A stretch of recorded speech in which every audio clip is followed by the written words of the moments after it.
सम important question आप unit 5th vector calculus में। तो यहाँ पे कि evaluate by Green's theorem integration C e की power minus x sine by d x और प्लस ई की power minus x cos by d y where C is the rectangle with vertices 0 0 pi 0 और पाई by 2 पाई और पाई by 2। ये पाई है यहाँ पे pi pi by 2 0 pi by 2 and hence verify Green's theorem. तो सबसे पहले ग्रीन्स थ्योरम ने स्टेटमेंट ये लिखा we know that by Green's theorem integration C M d x plus N d y equal to double integration R डेवर N upon डेवर x minus del M upon डेवर by d x और d y. यहाँ पे C closed curve है और are is the reason bounded by the closed curve तो जो given integral हमारे पास में है क्वेश्चन जो गिवन है given integral equal to integration C e की power minus x sine by d x और प्लस ई की power minus x cos by d y ये हमने यहाँ पे लिखा। और जब कंपेयर करेंगे तो एम डी एक्स का कोएफिशिएंट एम होता है और ये डी वाई का कोएफिशिएंट एन होता है। मैंने यहाँ पे लिखा एन को एक्स में डिफ्रेंशिएट करते हैं एम को बाई में, वही मैंने यहाँ पे नीचे किया एम को बाई में डिफ्रेंशिएट किया और एन को एक्स में डिफ्रेंशिएट किया। ई की power minus x integration differentiation तो ई की पावर माइनस एक्स ई की पावर माइनस एक्स का माइनस वन तो माइनस पहले आ गया। ये साइन बाई का कॉस बाई बाई में इंटीग्रेट के बाई लूप। फिर इसके बाद में जो हमारे पास ये गिवन इंटीग्रल था हम इसमें ग्रीन्स थ्योरम अप्लाई किया है तो this value equal to double integration R डेवर N upon डेवर x की वैल्यू ये वो हमने यहाँ पे लिख दिया, ठीक है ना। और फिर यहाँ पे डेवर एम अपॉन डेवर बाई है फॉर्मूले में तो वो वैल्यू ये आई, इसको मैंने यहाँ पे लिखा हुआ डी एक्स और डी वाई हो गया, ठीक है। अब इसमें हमने क्या किया कि दोनों वैल्यू सेम है ये तो 8 करेंगे तो -2 की पावर माइनस कॉस बाई हो जाएगा -2 की power minus x cos by d x और डी बाई डबल इंटीग्रेशन है। Where C is the rectangle with vertices ये वर्टेक्स थे हमने इसको यहाँ पर ट्रेस किया हुआ है। ये 0 0 हुआ और यहाँ पे फिर ये पाई 0 का पॉइंट फिर पाई और पाई बाई 2 ये वैल्यू यहाँ पे 0 और पाई बाई 2। तो अब इसमें हमें इस फिगर से जो हमारे पास ये रेक्टेंगल है इसे हमें यहाँ पे एक्स और बाई की लिमिट देखना है। हमारा एक्स यहाँ पे 0 है और यहाँ पे एक्स की वैल्यू पाई है, चूँकि ये कोऑर्डिनेट पाई है तो इस लाइन का इक्वेशन एक्स इक्वल टू पाई हो जाएगा। यहाँ पे जो ये बाई इक्वल टू 0 है और ये वैल्यू जो है पाई बाई टू तो ये लाइन इस लाइन का equation y equal to pi by 2 हो जाएगा। एक्स की लिमिट 0 से पाई हो गई, बाई की लिमिट 0 से पाई बाई 2 हो गई, ठीक है ना। ये जो फिगर देख रहे हैं हम यहाँ पे एक्स की लिमिट 0 से पाई हो गया, बाई की लिमिट 0 से पाई बाई 2 हो गया। तो माइनस का 2 ये कांस्टेंट था बाहर ले लिया, एक्स की लिमिट 0 से पाई और बाई की लिमिट 0 से पाई बाई 2 ई की power minus x cos by d x और डी वाई ये फिगर बनाया था जो पॉइंट्स के बिन थे। अब इसको पहले ये चूँकि ये बाई की लिमिट है 0 से पाई बाई 2 तो बाई में पहले इंटीग्रेट करो, कॉस बाई का integration sine y limit apply किया 0 से पाई बाई 2 डी एक्स बना रहेगा। साइन पाई बाई 2 तो साइन 90 वैल्यू 1 होती है तो साइन 90 1 हो गया और 0 तो 1 अल्टीमेटली बाहर चला गया, ठीक है ना। तो अब क्या बचेगा ई की पावर माइनस एक्स को भी हमने इंटीग्रेट कर दिया तो माइनस ई की पावर माइनस एक्स और माइनस एक्स का -1 लिमिट 0 से पाई। तो अब इसमें लिमिट अप्लाई करें तो 2 ई की पावर माइनस पाई ये माइनस इसका माइनस भी बाहर निकाल लिया तो ये प्लस का 2 हो गया। अब ये बन गया ई की पावर माइनस एक्स तो ई की पावर माइनस पाई माइनस और ई की पावर ये लोअर लिमिट 0 हो गया। तो इस तरीके से ये वैल्यू आ गई यहाँ पे, ठीक है ना। अब इसके बाद में है कि फॉर वेरिफिकेशन इंटीग्रेशन सी की power minus x sine by d x plus की power minus x cos by d y ये इंटीग्रल में गिवन था। ये इंटीग्रल जो हमने ये फिगर बनाया है इसके अकॉर्डिंग इस इंटीग्रल को जो सी इज द क्लोज्ड पाथ का मतलब है ये पूरा पाथ जो रेक्टेंगल का बनना है ये सी रिप्रेजेंट करता है। अब ये सी 4 पार्ट में ब्रेक हो रहा है, ओ से ए में, ए से बी में, बी से सी में, सी से ओ में, वो हमने यहाँ पे ब्रेक किया, ठीक है ना। ये इंटीग्रल 4 इंटीग्रल में ब्रेक होता है और यहाँ पे ये वैल्यू ये जो इंटीग्रल पूरा यहाँ पे लिखा जा सकता है, कोई ज़रूरी नहीं कि हम लिखें, आप ऐसे भी लिख सकते हैं। तो नेक्स्ट देखिएगा उसी के आगे। तो अब यहाँ पे आ गया कि अलॉन्ग ए लाइन ओ ए की लाइन में जब हमने फिर दोबारा से बनाया यहाँ पे ये ओ ए लाइन है तो यहाँ पे क्या बाई 0 होता है तो O A along a line O A y equal to 0 तो डी वाई 0 हो गया। ए बी के अलॉन्ग में ये जो ए बी का जो इक्वेशन है वो एक्स इज इक्वल टू पाई बन गया, ये पाई है तो एक्स और पाई हो गया तो एक्स और पाई तो डी एक्स 0 हो गया। फिर बी सी के अलॉन्ग में बी सी ये है यहाँ पे बी सी यानी बाई के लिए वैल्यू क्या ये पाई बाई टू तो y equal to pi by two इस लाइन का इक्वेशन हुआ। तो बी सी के लिए लाइन का इक्वेशन तो डिफरेंशिएट करोगे तो ये बाई का डी वाई और यहाँ पे कांस्टेंट डी वाई जीरो हो गया। फिर सी ओ की बात करेंगे तो सी ओ में एक्स इक्वल टू जीरो होता है इस लाइन का इक्वेशन, तो हमने एक्स इक्वल टू जीरो लिखा सी ओ के रिस्पेक्ट में, तो डी एक्स जीरो हो गया। अब जो ये इंटीग्रल लिखा था लेफ्ट हैंड साइड में, इसी वैल्यू में हमें क्या करना है, जब हम ओ ए के रिस्पेक्ट में चलेंगे तो हमें क्या लिखना है, बाई जीरो करना। तो बाई जीरो तो डी वाई जीरो हो गया, यहाँ पर साइन जीरो तो ये भी जीरो, तो पूरी वैल्यू जीरो का हमने जीरो लिख दिया। ठीक है, अब इसके बाद में ए बी के रिस्पेक्ट जब आएंगे तो ए बी के रिस्पेक्ट में हमारा क्या एक्स और पाई है, डी एक्स जीरो ये पूरा जीरो हो गया डी एक्स और पाई लिखो, यहाँ पे एक्स और पाई की power minus pi cos y हो जाएगी, की power minus cos by d y. अब ये इंटीग्रल पूरा बाई में कन्वर्ट हो गया, तो हमें इसमें बाई की लिमिट रखना है। किस में लिखना है, ए बी में। ए बी कौन सा हुआ, ये। यहाँ पे बाई की लिमिट क्या है, यहाँ पे बाई जीरो है, यहाँ बाई की वैल्यू पाई बाई टू है, तो लिमिट आपकी जीरो से पाई बाई टू हो गई। ठीक है, इसके बाद में फिर हम बी सी पे आएंगे। बी सी में क्या है, y equal to pi by two है, डी वाई जीरो है, तो बाई के स्थान पर हम क्या डी वाई जीरो, तो डी वाई ये पूरा जीरो हो गया। यहाँ पे बाई के स्थान पर क्या लिखना, पाई बाई टू, तो साइन 90 वन हो गया। ई की power minus x d x आ रहा है, ई की power minus x d x हो गया। किसकी बात कर रहे हैं हम लोग, बी सी की बात कर रहे हैं, बी से सी। ये पूरा इंटीग्रल किस में, एक्स में, एक्स की लिमिट देख लो, यहाँ एक्स पाई है, यहाँ एक्स जीरो है, तो लिमिट क्या होगी, पाई से जीरो। फिर बात करेंगे सी ओ की, सी ओ में एक्स जीरो है, D x zero, x zero और डी एक्स जीरो, ये डी एक्स पूरा जीरो हो गया, एक्स जीरो एक की पावर जीरो, एक की पावर जीरो मतलब वन हो गया, तो कॉस बाई डी वाई बन गया, cos by d y. Integral पूरा बाई में कन्वर्ट हो गया। तो सी ओ के रिस्पेक्ट बाई की लिमिट, यहाँ बाई पाई बाई टू, यहाँ पे बाई की वैल्यू जीरो होगी, तो ये पाई बाई टू जीरो हो गया। तो अभी तीन इंटीग्रल हमने बारी बारी से इनको इंटीग्रेट किया हुआ है। ए की power minus y constant, cos y का integration, sine y limit apply किया। ठीक है, ए की पावर माइनस एक्स का इंटीग्रेशन, ए की power minus x minus one, limit pi से जीरो हो गया। कॉस बाई का integration, sine y limit pi by two zero हो गया। इनको सबको सॉल्व कर लिया और लास्ट में ये आंसर यहाँ पे मिलता है। तो ये वैल्यू और जो पहले वैल्यू हमने निकाली थी, दोनों वैल्यू सेम आ गई, hence Green's theorem is verified. इसी के रिस्पेक्ट में आगे क्वेश्चन है कि by Green's theorem to evaluate this dx where c is the square formed by the lines y equal to plus minus 1 x equal to plus minus 1। इसमें verify की बात नहीं कर रहा, सिर्फ कह रहा है कि ग्रीन्स थ्योरम यूज करते हुए इस इंटीग्रल को हमें सॉल्व करना है। गिवन इंटीग्रल दिस, ये इंटीग्रल किसके बराबर होगा, हमने फॉर्मूला अप्लाई कर लिया, डबल इंटीग्रेशन आर डेवर अपॉन डेवर एक्स, और ये x square plus y d y का कोफिशिएंट यानी एन की वैल्यू माइनस डेवर अपॉन डेवर बाई एम की वैल्यू, एम ये हुआ x square plus x y, ठीक है, into d x d y. अब इसको x में डिफरेंशिएट करो तो ये 2x हो गया, इसको y में डिफरेंशिएट करो तो यहाँ पे y का वन ये x आ जाएगा, तो माइनस का x डी एक्स और d y by Green's theorem. ठीक है ना, तो ये वैल्यू हमारे इस तरीके से 2x minus x d x और डी वाई हो गया। 2x माइनस एक्स तो x हो गया, x d x d y. अब हमने क्या किया, जो लाइन में जो गिवन था ये y इक्वल टू और x equal to plus minus one, x minus one plus one, y minus one plus one, हमने फिगर बना लिया, ये A B B C C D. अब इसमें यहाँ पे डी एक्स डी वाई, तो एक्स लिमिट क्या होगी, माइनस वन से वन तक, वाई की लिमिट माइनस वन से वन तक, हमने लिमिट अप्लाई कर लिया और इसको इंटीग्रेट कर लिया, वैल्यू में जीरो मिलती है। तो यहाँ पे जो इंटीग्रल की वैल्यू है वो जीरो हो गई। एक्स पहले बाई में इंटीग्रेट किया तो बाई डी वाई एक्स, यहाँ पे डी वाई का integration by limit minus one two one, तो वन माइनस माइनस वन तो टू हो जाएगा। इस बाई की जब लिमिट रखोगे तो वन माइनस और माइनस वन, ये तो वैल्यू यहाँ पे टू आएगी, वो टू हमने बाहर लिख लिया। फिर एक्स से इंटीग्रेट कर दिया तो x square point two limit minus one two one, तो एक्स स्क्वायर बाई टू, तो ये वन बाई टू एक्स है, फिर माइनस वन का स्क्वायर फिर माइनस वन बाई टू, ये वैल्यू कैंसिल हो जाएगी, पॉजिटिव निगेटिव, तो आंसर हमारा यहाँ पे जीरो हो गया। ये ग्रीन्स थ्योरम की दो प्रॉब्लम्स हो गई। इसके बाद में आता है कि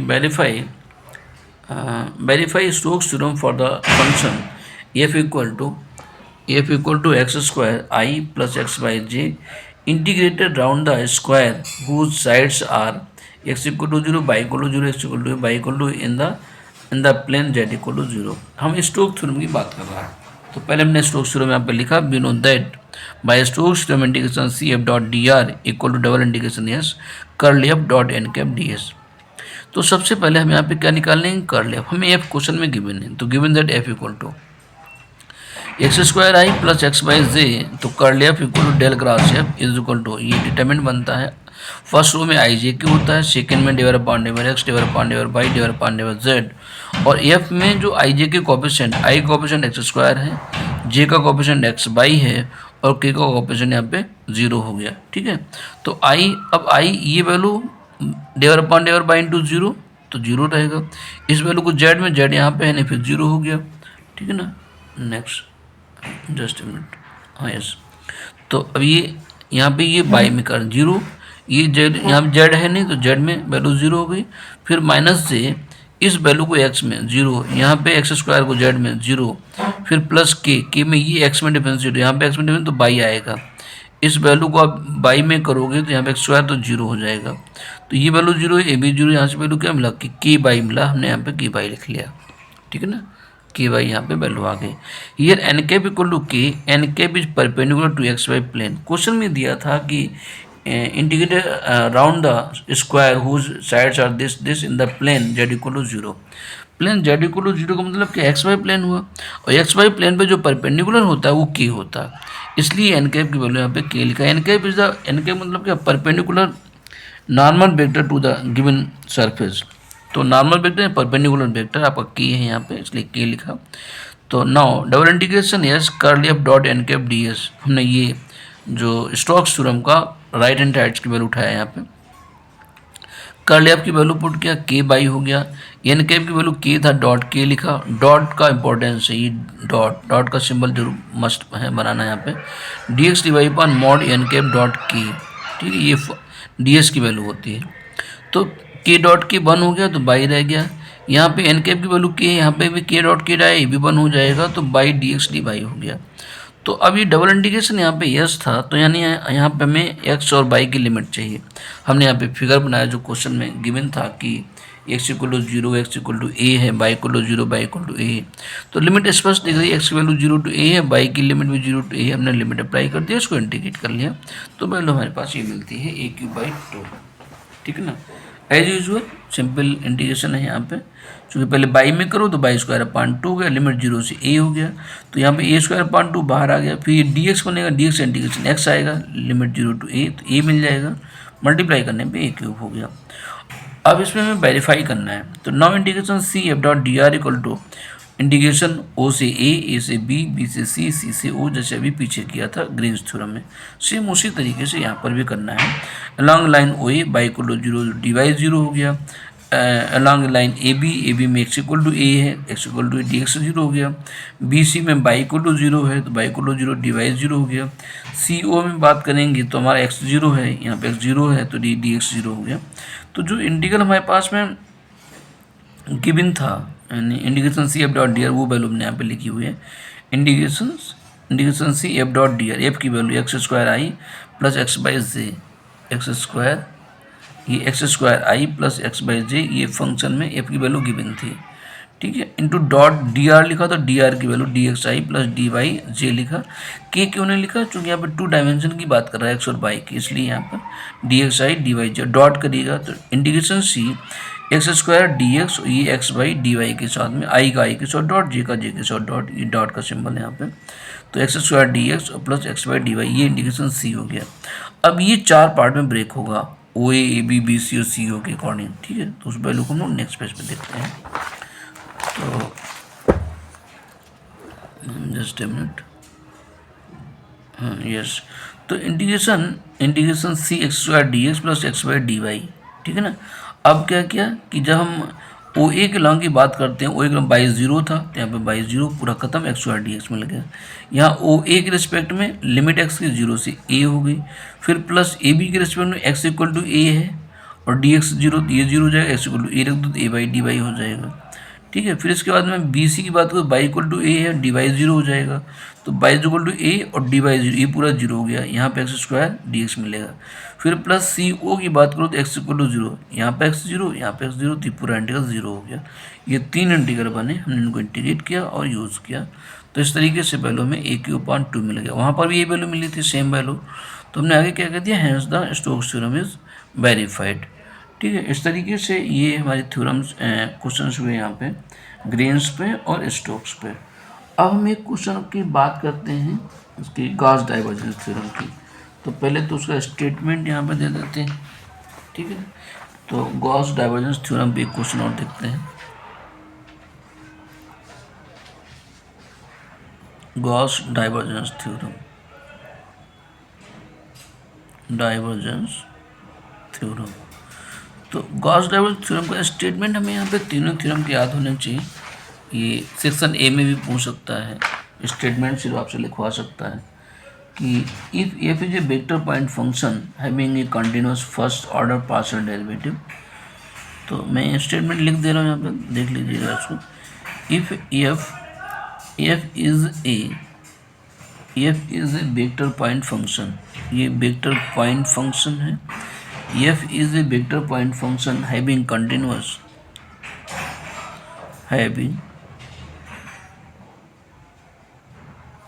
having continuous first order, continuous first order partial derivative, partial derivatives in the region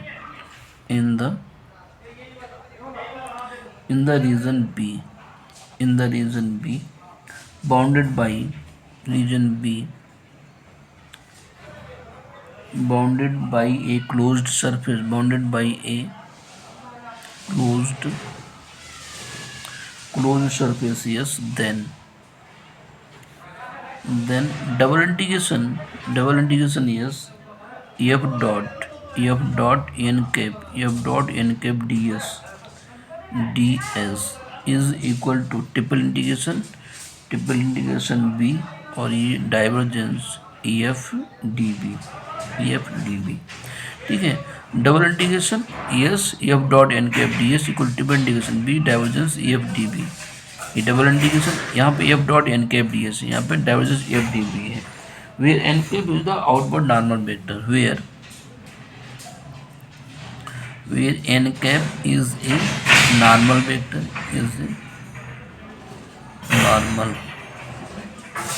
normal vector to the surface in outward direction,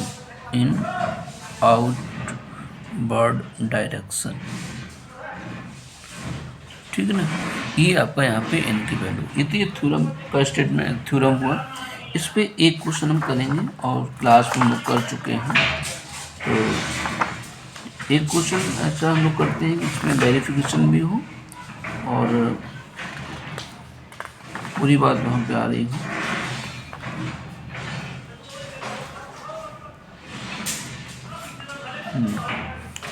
तो यूज ये 2021 की प्रॉब्लम से क्वेश्चन हियर, क्वेश्चन नंबर 4 कि use divergence theorem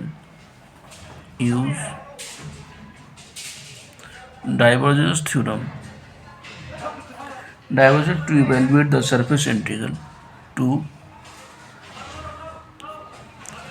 evaluate the surface integral, double integration is ex dy dz plus by dz dx and plus z और ये dx dy, ठीक है। dx dy where s is the portion, where s is the portion of the plane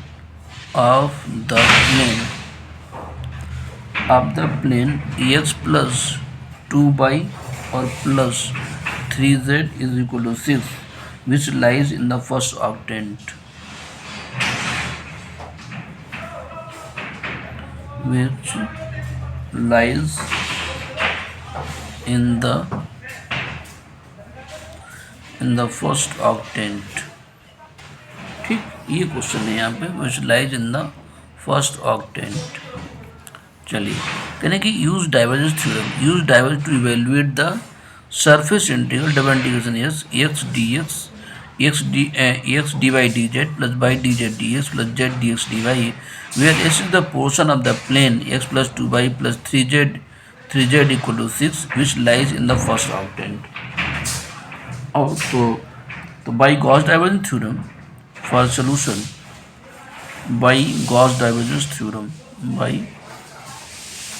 यहाँ पे जो question में लिखा है यूज डाइवर्जेंस थ्योरम, ठीक है ना, तो by Gauss divergence theorem, Gauss divergence theorem, divergence theorem, double integration s f dot n cap d s is equal to triple integration, और ये डाइवर्जेंस एफ और d b, divergence f d b बन जाएगा। अब divergence f dot n cap d s integral ये दिया हुआ, तो इसमें फोकस में इस बात पे करना है कि एफ क्या है, ठीक है ना। तो अब देखिए यहाँ पे गिवन इंटीग्रल, यहाँ पे मैं लिख देता हूँ कि given integral here given integral, given integral is equal to double integration S ये x d y d z है plus y d z d x and plus z और ये डी एक्स और डी वाई है, ठीक है ना। अब इसमें अगर हम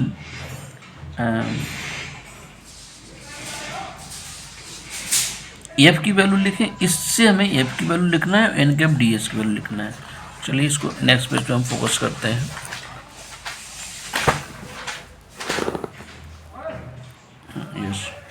तो here f equal to, here f is equal to x i plus y j और प्लस जेड के, और जो एन कैप डी एस की वैल्यू है वो वैल्यू आपके पास में d y d z i, d z d x j और डी एक्स डी वाई के, ये वैल्यू हमारे पास में एन कैप डी एस की होगी। अब इन दोनों को अगर हम डॉट करते हैं तो वही इंटीग्रल मिल जाएगा जो हमें क्वेश्चन में इंटीग्रल गिवन है। इनका इसका से डॉट करो तो एक्स और ये डी वाई डी जेड, फिर y d z d x, z d x d y बन जाएगा जब हम डॉट करेंगे, ठीक है। तो इसका मतलब क्या है, एफ की वैल्यू हमारे पास ये हो गई। डी एस अगर अल्टीमेटली हम डी एस देखें, जो हमने पीछे क्लासेस में बताया होगा कि डी एस इक्वल टू था कि डी एक्स डी वाई और अपान में mod n cap dot k, ठीक है। यही वैल्यू फिर बराबर होती है d y d z upon mod n cap dot, यहाँ पे एक्स आई आ जाएगा, यही वैल्यू बराबर थी डी जेड और d x d y y z z d x और upon mod n cap dot j, ये तीनों के बराबर होता है, ठीक है ना। अब डी एस, अब एन कैप का unit vector normal to the surface. अब यहाँ पे बात हो रही थी कि lies in the first octant में लाई करता है, तो जब हम डॉट करेंगे एन की वैल्यू चेंज करते जाओ, तो एन कैप जब करेंगे इसके साथ डॉट तो ये वैल्यू हमें मिलती जाएगी, ठीक है ना। जैसे यहाँ पे आई कर दिया, ठीक है, यहाँ पे के डॉट के आएगा तो यहाँ पे के आ जाएगा डी एक्स डी वाई के साथ में के, यहाँ पर के डॉट के वन हो गया तो यहाँ पे के आ गया, यहाँ पे आई है तो इसके साथ आई कर देंगे तो ये वैल्यू मिल जाएगी, जे कर देंगे तो यहाँ पे जे डॉट जे हो जाएगा तो ये वैल्यू इस तरीके से वैल्यू बनेगी। अच्छा, तो अब आगे बढ़ते हैं, हमें जो फार्मूला है वो divergence f dot d b करना है, तो नाउ डाइवर्जेंस एफ निकाल लो। नाउ ये हमने समझाने के लिए लिखा हुआ है, तो divergent F equal to, divergent मतलब डेल डॉट एफ, और डेल की वैल्यू क्या होती है i divide upon divide x and plus j divide upon divide pi plus k divide upon divide z, del dot F की value x i y j और ये Z के हुआ, ठीक है ना। अब आई का आई के साथ डॉट करोगे divide upon divide x, x को एक्स में डिफरेंस तो वन आएगा, बाई में वन आएगा, जेड में वन आएगा, तो वैल्यू क्या होगी ये 3 हो गई, ठीक है। तो फ्रॉम फर्स्ट जो हमने अभी फॉर्मूला लिखा था उसका गॉस डाइवर्जेंस थ्योरम का, तो now double integration s f dot n cap d s is equal to triple integration b, और ये डाइवर्जेंस एफ डी बी के बराबर था। तो ये इंटीग्रल मान लीजिए गिवन वाला कि ये इंटीग्रेशन हमारे पास डबल इंटीग्रेशन एस, यहाँ से x d y d z and plus y d z d x और प्लस एक्स और ये d x d y d z d x और ये डी एक्स डी वाई, ठीक है ना, एक्स बाई जेड, सॉरी ये जेड एक्स बाई जेड। तो अब ये ट्रिपल इंटीग्रेशन डी हो गया, अब यहाँ पर डाइवर्जेंट एफ की वैल्यू 3 है और ये यहाँ पे ये डी भी हो गया, 3 और डी भी हो गया, ठीक है ना। अब देखिए इसमें 3 तो हमारा कांस्टेंट वैल्यू ये बाहर आ गया, तो ट्रिपल इंटीग्रेशन डीबी का मतलब यहाँ पे dx dy और dz हो गया। dv का मतलब dx dy dz। अब यहाँ पे प्लेन हमें जो गिवन था क्वेश्चन में, प्लेन गिवन था कि where s is the portion of the plane, मैं नीचे लिख दे रहा हूँ कि where s is the portion, s is the portion, s is the portion of the plane x plus 2y और plus 3z equal to 6 which lies in the first octant, ठीक है ना, which lies in the first octant. ठीक, अब first octant में lie करता है तो इसका मतलब है कि एक्स बाई जेड तीनों वैल्यू जीरो, तो यहाँ पर लिमिट में डिसाइड करना है। तो ये जो इंटीग्रल्स बनेगा कि ट्रिपल इंटीग्रेशन एक्स की लिमिट जीरो है, बाई की भी लोअर लिमिट जीरो है, जेड की भी लोअर लिमिट जीरो है, और ये यहाँ पे डी एक्स डी वाई और ये डी जेड है। जस्ट मिनट ऐसे, हाँ। अब देखिए जब हम इसकी बात करेंगे यहाँ पे, जब हम एक्स की बात कर रहे होंगे, जो हमारा पास पोर्शन है सरफेस का, जब हम एक्स की बात करें यानी एक्स एक्सिस की बात करें, तो हमें बाई भी जीरो होगा, जेड भी जीरो होगा। तो ये बाई और जेड दोनों अगर हम जीरो पुट कर दें तो एक्स की लिमिट क्या हो जाएगी 6, तो 0 से 6 तक ये हमारी एक्स की लिमिट हो गई। इसके बाद जब बाई की बात करें, ये एक्स की लिमिट है, एक्स इज इक्वल टू, और जब बाई की बात करेंगे बाई इक्वल टू 0, तो बाई में जैसे नहीं हम जब ऐसे सर्कल बनाते हैं, लाइन ड्रॉ किया, तो अब बाई की वैल्यू में आगे जेड तो जीरो होगा लेकिन एक्स जीरो नहीं होगा, तो जेड जीरो को बाई की वैल्यू निकालो, तो 6 माइनस एक्स अपान में 2, ये 6 माइनस एक्स और अपान में 2 हो जाएगा, ठीक है ना, ये बाई की लिमिट हो गई। अब जब जेड की बात करेंगे तो जेड की जब बात हो रही है तो एक्स बाई भी जीरो नहीं होगी, यहाँ से जेड की वैल्यू निकालेंगे, तो जेड इक्वल टू क्या हो गया 6 माइनस एक्स, फिर ये माइनस का 2 बाई और ये अपान 3 से यहाँ पे डिवाइड हो जाएगा, अपान में ये 3, ठीक है ना, ये लिमिट्स आ गई d x d y d z हो गया। अब इसको इंटीग्रेट करना है 1/1 करके, तो is equal to integration 0 to 6 x की लिमिट है, बाई की लिमिट 0 से 6 माइनस एक्स अपान 2 हो गया।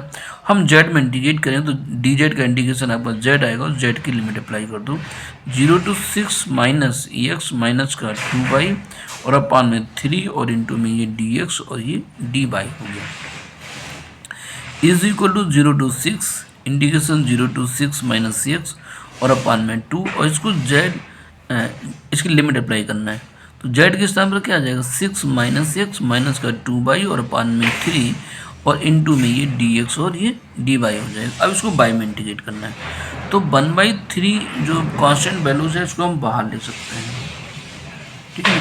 3 ये इंटीग्रल के पहले 3 हो चल रहा था, ये 3, तो यहाँ पर भी 3 रहेगा, ये 3 और ये 3 इस 3 से कैंसिल कर देगा, 3 इस 3 को बाहर ले लो तो अपान में 3 आ गए। इंटीग्रेशन 0 to 6, अब हमें इसको इंटीग्रेट करना है बाई में, तो ये 6 बाई हो जाएगा, फिर माइनस एक्स इसके साथ बाई आएगा, माइनस का 2 और बाई का बाई स्क्वायर अपान 2 और इस पर लिमिट 0 to 6 माइनस एक्स और अपान में 2 और इंटू में ये डी एक्स हो गया, ये 3 से 3 कैंसिल हो गया। इंटीग्रेशन 0 to 6, ये 6 माइनस एक्स चाहो तो ऐसे लिख दो, 6 माइनस एक्स बाहर ले लिया, दोनों के साथ बाई की लिमिट लगा दिया, तो ये 6 माइनस एक्स और अपान में 2 हो गया, इस 2 से 2 कैंसिल हो गया, 6 माइनस एक्स अपान 2 का ये होल स्क्वायर हो गया और इंटू में ये डी एक्स हो गया, ठीक है ना। तो is equal to integration 0 to 6 minus x का whole square upon 2 minus 6 minus x का होल स्क्वायर अपान में 4 और इंटू में ये डी एक्स हो गया। इंटीग्रेशन 0 to 6 एलसीएम इसका 4, तो ये हाफ है, ये 1/4 है, तो 1/4 प्लस का बच जाएगा 6 माइनस एक्स का होल स्क्वायर और अपान में 4 बच जाएगा इंटू में डी एक्स, 6 माइनस एक्स का होल स्क्वायर अपान 4 इंटू में डी एक्स। अब इसको हम इंटीग्रेट करते हैं किसके रेस्पेक्ट में, अब इसको इंटीग्रेट कर रहे हैं हम लोग जो है एक्स के रेस्पेक्ट में, इज इक्वल टू 1/4 बाहर ले लिया, 6 माइनस एक्स का होल स्क्वायर, 6 माइनस एक्स की पावर 3 और अपान में 3 और माइनस एक्स का -1 और इस पर लिमिट 0 to 6 अप्लाई कर दिया, तो ये 1/4, तो 6 माइनस 6 तो 0 हो जाएगा, जो एक्स के स्थान पर 6 लिखोगे, तो 6 माइनस 6 का होल क्यूब और अपान में -3, फिर -6 -0 का होल क्यूब और अपान में -3, ये लिमिट आ गई। तो 1/4 ये वैल्यू तो 0 हो गई, ये माइनस माइनस प्लस हो जाएगा, माइनस माइनस ये प्लस हो गया, और यहाँ पे क्या 6 का क्यूब, तो कितना हो जाएगा 6 × 6 और इंटू 3 2 जा, ये नहीं 3 से ऊपर कैंसिल कर दो, 72 72/4, 4 से डिवाइड कर दो, 4 बन जा 4 8 जा, तो ये वैल्यू यहाँ पे 18 आ गया, ये इसका आंसर हो गया। ठीक है ना, तो ये गॉस डाइवर्जेंस थ्योरम पे क्वेश्चन हुआ यहाँ पे, और इस पे एक क्वेश्चन और बनता है इस पे वेरीफाई के लिए। तो अभी फिलहाल इसको देखिएगा, अभी मैं एक क्वेश्चन का वीडियो फिर अभी बाद में डाल दूँगा। चलिए इनको करते रहिए, क्वेश्चन इंपॉर्टेंट है। Thank you.